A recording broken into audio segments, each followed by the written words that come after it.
मुड़मा बस्ती में 7 करोड़ रुपया से कई गो जल मीनार बना, उस मीनार से एक बूंद पानी नहीं आता है। जो भी पार्टी कैंडिडेट होता है वो पार्टी का गुलाम बन जाता है। जो खास तौर से मुस्लिम समुदाय के खिलाफ में जाता है वो इशू का बीज बोने वाला कांग्रेस है। 2009 में जब वो आए तो उन्होंने खुद अपने आप में ही बन के रह गए और जनता को भुला बैठे। का विकास का काम या पूरा झारखंड का विकास का काम ये बच्चों का खेल नहीं है। हम भले उन्हें विधायक बना दे 21 साल की उम्र में या 25 साल की उम्र में, लेकिन उनके ज़हन और दिमाग में वो बात नहीं होती है कि हम पब्लिक के लिए क्या करें जिससे पब्लिक का विकास हो, जनता का विकास। शिलान्यास करने के बाद उनको ये भी तो देखने की जरूरत है पानी घरों तक पहुंच रहा है या नहीं आ रहा है। तो मनरेगा में 40% कमीशन में चला जाता है। वो डायरेक्ट लाभुक के खाता में पैसा देते तो शायद ये जो है ना बंदरबाट नहीं होता। भ्रष्टाचार और करप्शन इतना है कि 10 फीट में 40 फीट का कुआं दिखा दिया जा रहा है। हमारी चुनावी यात्रा रांची से निकल करके मांडर विधानसभा में पहुंच गए हैं और हम मौजूद है इस वक्त मुड़मा में। यहाँ के वर्तमान विधायक मांडर से नेहा तिर्की जी हैं। उससे पहले पूर्व उनके पिताजी बंधु तिर्की यहाँ के विधायक थे।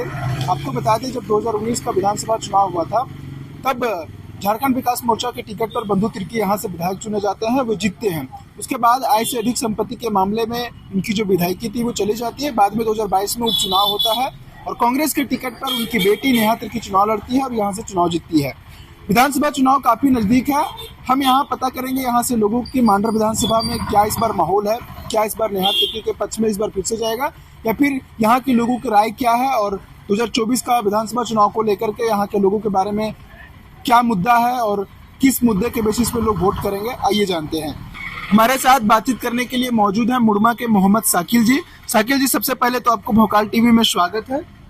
Thank you sir. आप साकिल जी आप बताइए कि इस बार मांडर विधानसभा का क्या माहौल है? इस बार नेहा तिर्की के पक्ष में जा रहा है या फिर यहाँ की जनता इस बार कुछ और सोच रही है?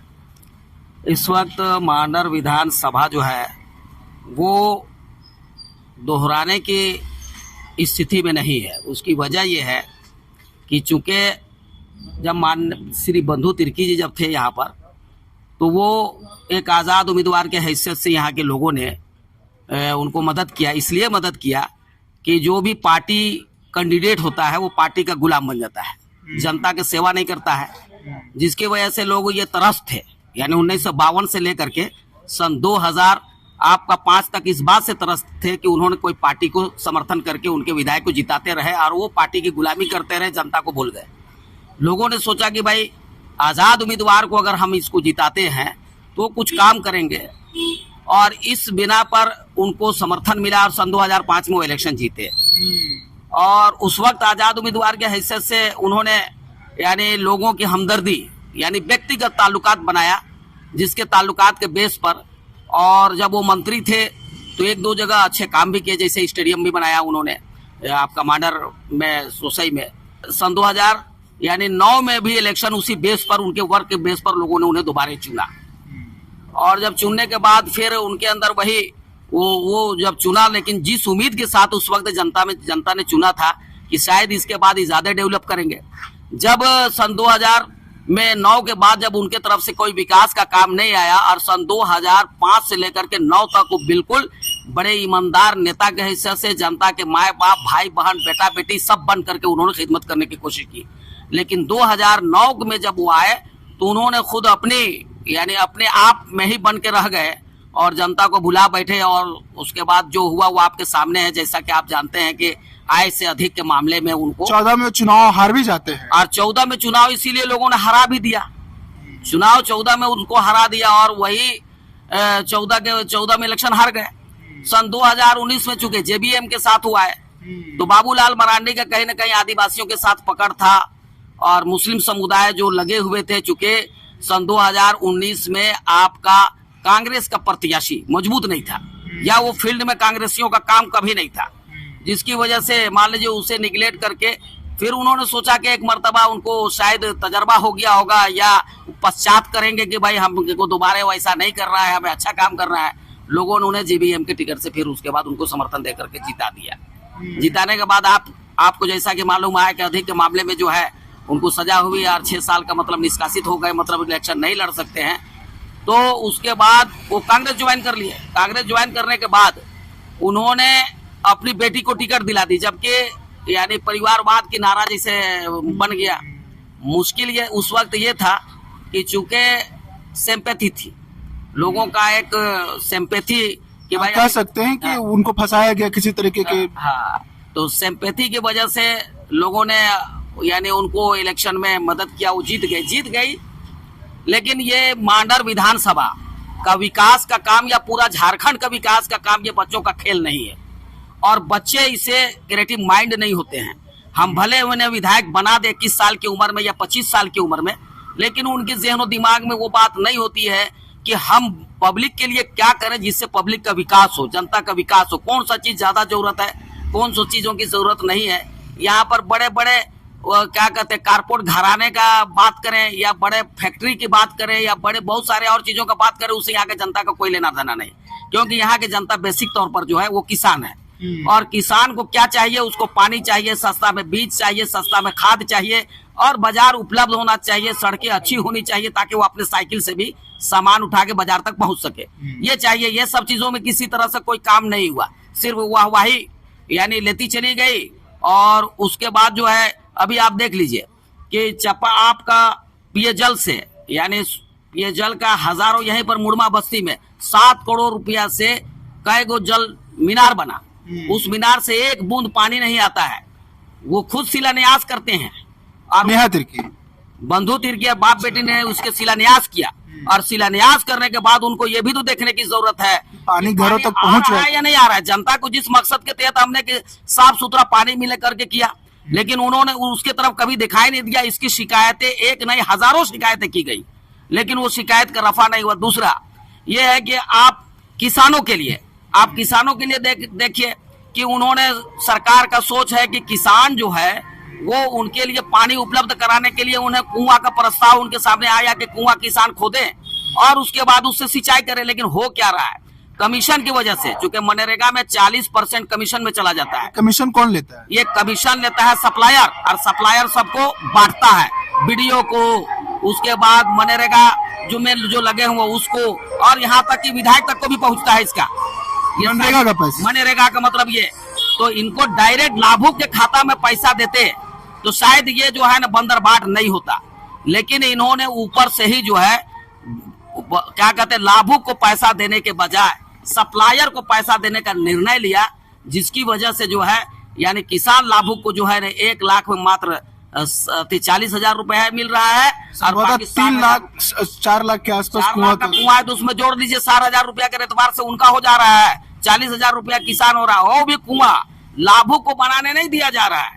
ठेकेदार जो है ना, ठेकेदार बोचोलिया दलाल जो है चचर को पपज को कुएं की जिम्मेदारी ले लिया। कहीं पर 10 फीट खोदा, कहीं पर 15 फीट खोदा। कोई इंजीनियर जो लगे हुए हैं वो सब रिश्वतखोर हैं। भ्रष्टाचार और करप्शन इतना है कि 10 फीट में 40 फीट का कुआं दिखा दिया जा रहा है। और इस तरह से जो सरकार का निर्णय था कि मनरेगा के तहत हम कुआं उपलब्ध करवाए ताकि किसान का यानी फायदा हो, उनका आय बढ़े।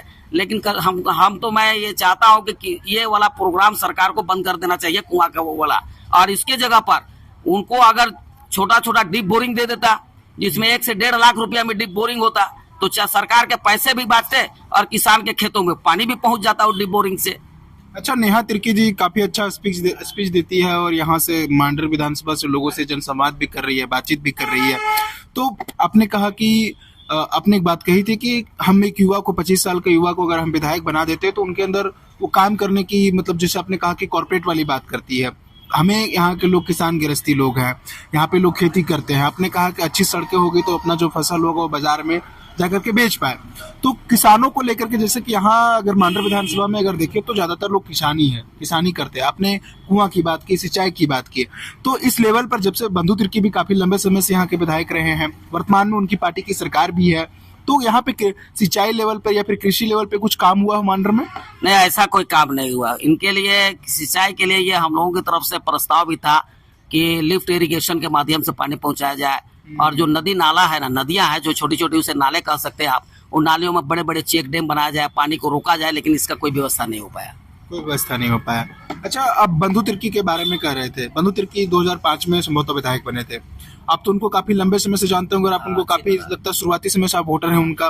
तो आप उनको जब फर्स्ट टाइम जब यहाँ से चुने गए थे तो उनका क्या मकसद था मांडर को लेकर के? कोई किसी ना किसी तरीके को तो मांडर के लोगों को एक विजन दिखाए होंगे। यहाँ से जब वो चुनाव लड़ रहे थे पहली बार, वो भी उस समय काफी युवा थे, तो कुछ लोगों को सपना दिखाए होंगे कि हम मांडर में ये विकास करेंगे, वो काम करेंगे। हमने आपसे पहले भी कहा कि चूंकि बंधु तिर्की सन 2014 में जब राजद से इलेक्शन लड़े, उस वक्त उनके जब ताल्लुकात बने तो फिर उन्होंने राजद से हट करके अपने आप वो लगातार पार्टी चेंज करते रहे हैं, कभी जेबीएम में, कई बार क्षेत्र में, लेकिन टीएमसी में भी गए थे वो जाने का, लेकिन उनके रीजन यही उनके पास था कि यही मुद्दा लेकर के कि हमारे झारखंडियों के साथ कुछ नहीं हो रहा है, हमारा झारखंडियों का जैसे है कि आदिवासियों की जमीनें वापस नहीं हो रही है, हमारे यहाँ के जो अल्पसंख्यक समुदाय के लोग हैं उनके यानी काम नहीं हो रहा है, उनके स्कूल नहीं बेहतर तरीके से चल रहे हैं।